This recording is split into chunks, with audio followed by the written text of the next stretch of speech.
وہ جسے چاہے عذاب دے اور جس پر چاہے رحم کرے، اور اسی کی طرف تم لوٹائے جاؤ گے۔ اور تم اس کو نہ زمین میں عاجز کر سکتے ہو نہ آسمان میں، اور نہ اللہ کے سوا تمہارا کوئی دوست ہے اور نہ مددگار۔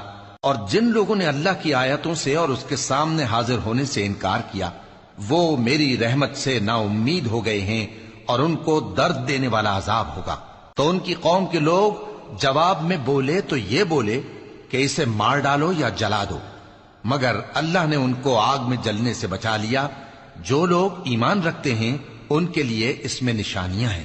اور ابراہیم نے کہا کہ تم جو اللہ کو چھوڑ کر بتوں کو لے بیٹھے ہو تو دنیا کی زندگی میں باہم دوستی کے لیے، مگر پھر قیامت کے دن ایک دوسرے کی دوستی سے انکار کر دو گے اور ایک دوسرے پر لعنت بھیجو گے، اور تمہارا ٹھکانہ دوزخ ہوگا اور کوئی تمہارا مددگار نہ ہوگا۔ پس ان پر ایک لوط ایمان لائے، اور ابراہیم کہنے لگے کہ میں اپنے پروردگار کی طرف ہجرت کرنے والا ہوں، بے شک وہ غالب ہے، حکمت والا ہے۔